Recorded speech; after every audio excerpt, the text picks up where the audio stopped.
1, 2, 3, start.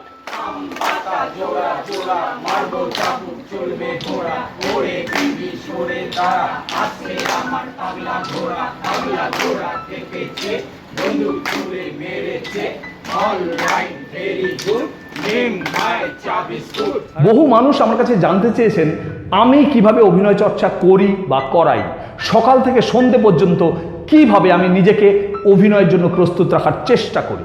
আজকে সেটা আমি আপনাদের বলবো। শুধু তাই নয়, আমি আমার চর্চার কিছু ক্লিপিংস এবং আমার সঙ্গী সাথীদের চর্চার কিছু ক্লিপিংস আপনাদের সামনে তুলে ধরব। নমস্কার, আমি বিধান দাস, আপনার অত্যন্ত প্রিয় চ্যানেল অভিনয়ের হাতে খড়িতে আপনাকে স্বাগত। বন্ধু, আপনি যদি এই চ্যানেলে প্রথমবার এসে থাকেন তাহলে সাবস্ক্রাইব করে পাশে থাকবেন, কারণ এই চ্যানেল শুধু স্বপ্ন দেখায় না, স্বপ্ন পূরণের রাস্তাও দেখিয়ে দেয়। আর যদি অলরেডি সাবস্ক্রাইব করে থাকেন তাহলে অনেক অনেক অনেক ধন্যবাদ। ঘুম থেকে উঠে বাসি বিছানায় বসেই কিন্তু আমার অভিনয় চর্চা শুরু হয়ে যায়। হ্যাঁ বন্ধু, আমি ঘুম থেকে উঠেই বিছানায় বসে প্রথম OMG চর্চা করি। এটা একটা ভোকাল ট্রেনিং। আমার এখানে OMGর উপরে ভিডিও করা আছে।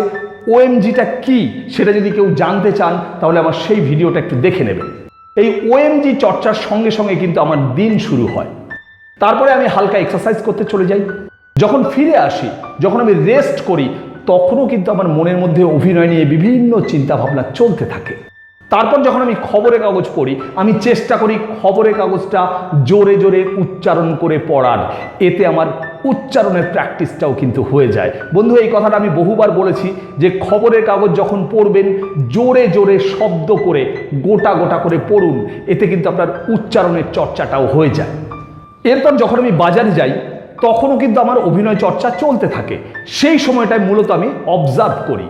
বহু মানুষের সঙ্গে আমার দেখা হয়, তাদের মধ্যে যদি কোনো নতুন ক্যারেক্টার বা একটু ইন্টারেস্টিং ক্যারেক্টার পাই, তার সঙ্গে কথা বলি, তার কোনো ম্যানারিজম থাকলে সেটাকে তুলে নেওয়ার চেষ্টা করি, তারপর অভিনয়ে বিভিন্ন জায়গায় লাগানোর চেষ্টা করি। আসলে আমি বিশ্বাস করি অভিনয় চর্চা একটা কন্টিনিউয়াস প্রসেস। এটা কিন্তু সব সময় চলতে থাকা উচিত। শুধু আমার নয়, প্রত্যেকটা অভিনেতার এটা চলতে থাকা উচিত, বিশেষ করে যারা নতুন অভিনয়ে আসতে চাইছেন। এছাড়াও আমি প্রত্যেক সপ্তাহে নিয়ম করে 2 দিন থিয়েটার চর্চা করি। আমার সঙ্গে বেশ কিছু মানুষ আছেন, তাদের সঙ্গে আমি বিভিন্ন অভিনয়ের বিভিন্ন দিক নিয়ে আলোচনা করি এবং সেগুলো নিয়ে চর্চা করি। থিয়েটারে মূলত আমি কিছু গেম দিয়ে চর্চা শুরু করি, কারণ আমি মনে করি যে মানুষগুলো সারাদিন কাজ করার ফলে শারীরিকভাবে ভীষণ ক্লান্ত হয়ে পড়ে। আর শরীর যদি ক্লান্ত থাকে তাহলে মনটাও ক্লান্ত হয়ে পড়ে, আর ক্লান্ত মন নিয়ে কখনো অভিনয় চর্চা হয় না। তাই এই গেমগুলো আমি খেলানোর চেষ্টা করি, নিজেও খেলি, যাতে আমাদের মনটা একটু চাঙ্গা হয়ে যায়। আর মনটা যখন একটু চাঙ্গা হয়ে যায়, আমাদের ক্লান্ত শরীরটাও অনেকটা চাঙ্গা হয়ে যায়। আমি কখনো সখনো এই ধরনের গেম খেলি।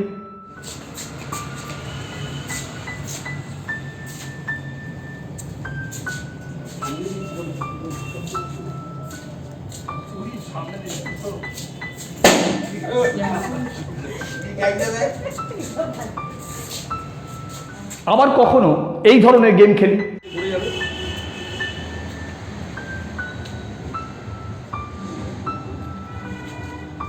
তুমি ঘুরে যাও, ওকে ডাকো।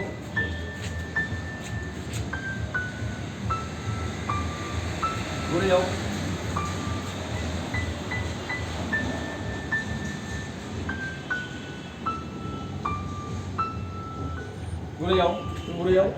বন্ধু, এই গেমটায় আমরা একজনের এক্সপ্রেশন এবং ইশারা কপি করে আরেকজনকে দেখাই।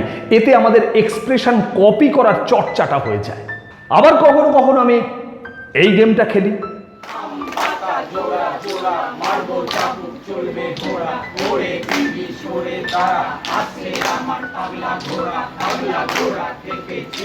এই গেমটা অত্যন্ত ইন্টারেস্টিং, কারণ মজার পাশাপাশি এই গেমটা আমাদের ভীষণ কনসেন্ট্রেট করে খেলতে হয়, ফলে আমাদের কনসেন্ট্রেশনের চর্চাটাও হয়ে যায়।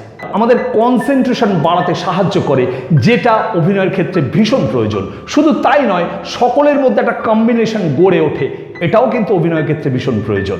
এছাড়াও কখনো সখনো আমি সকলের সাথে হাসি ঠাট্টায় মেতে উঠি।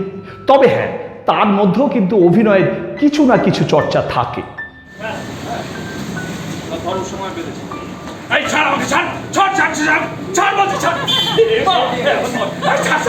আবার মাঝে মধ্যেই আমি সকলকে নিয়ে কবিতার আসর বসাই, সেখানে প্রত্যেককে কিছু না কিছু কবিতা বলতে হয়, আমি নিজেও বলি। দূর হতে শুনি যেন বোকা সাগরের গান। আমি বিশ্বাস করি যে একজন অভিনেতার কবিতা পড়া ভীষণ প্রয়োজন, কারণ যে অনুভব বা অনুভূতি এবং মডুলেশন, এই দুটোর চর্চা কবিতায় যতটা হতে পারে আর কিছুতে কোনোভাবেই সেটা হওয়া সম্ভব নয়। সবশেষে আমি নাটকের কোনো অংশ বা কোনো নাটকের সংলাপ নিয়ে চর্চা করি, কখনো অন্যদের দিয়ে করাই, কখনো নিজে করি, আবার কখনো নিজে করে দেখাই। এই দুগ্গা দুগ্গা বলে বেরোচ্ছি, আমার বউ পেছন থেকে। এই যে শোনো, হ্যাঁ গো বলো। নেড়ি দো নেড়ি তোমাকে দো। বলো। এই যে একটা মরণ একটা হয় না। হ্যাঁ গো বলো। বড় নেড়ি দো। আমি সারাদিন দেখ আমি কখন এলাম বোঝাই গেল, কিন্তু তুই যেভাবে আসছিস ওটা যদি আসিস মনে হবে তোকে বলে দেওয়া হয়েছে ওখানে আসতে। এই তুই বড়দিন। হ্যাঁ হ্যাঁ আমি পড়া দিচ্ছি, দেখ তুই জায়গায় চলে এসেছিস, চল আরেকবার যাবো শুধু এখান থেকে। আচ্ছা ঝামেলায় পড়া গেল তো রে বাবা। হ্যাঁ একে বলছি নিজের জ্বালায়, তার মধ্যে জ্ঞানর কটা বাজে। এই লোকটা যে ইরিটেটিং না, ফার্স্ট সংলাপটাকে বুঝিয়ে দিতে লোকটা আরে একে মরছি নিজের জ্বালায়, তারপরে কানের কাছে জ্ঞানর কটা বাজলো। একদম তাই, তুমি এখানে বসে কথা বলছো, এই 3-4টে লোক দেখছে, দর্শক ভুলে যাও, মানে 1000 আছে 500 আছে 50 আছে দেখার দরকার নেই। ফলে রিয়েলি ডিসগাস্টিং নয়, রিয়েলি ডিসগাস্টিং। আরে এরাও যে গেল তো গেল, কে জানে কি বসে গল্প করে, দেখো আমি একবারও তাকাই। এইটা চলো যাবো, কন্টিনিউ না করতে পারলে কিন্তু এগোতে পারবো না। মোটামুটি এইভাবে সকাল থেকে সন্ধে পর্যন্ত, না সন্ধে কেন বলছি, রাত পর্যন্ত আমি নিজেকে অভিনয় চর্চায় ডুবিয়ে রাখি, যাতে প্রত্যেক দিন একটু একটু করে আমি এবং আমার অন্যান্য সঙ্গীরা অভিনেতা হিসেবে আরেকটু উন্নতি করতে পারি। তবে হ্যাঁ, এখানে যা যা দেখালাম সবটাই আমার থিয়েটারে অভিনয় চর্চা। আমি যখন HFTIতে অভিনয় শেখাই বা অভিনয় নিয়ে পড়াই, সেখানে পড়ানোর ধরন, শেখানোর ধরন এবং তাদের চর্চা করার ধরনও কিন্তু পুরোপুরি আলাদা। আপনাদের কেমন লাগলো আমাকে লিখে জানান।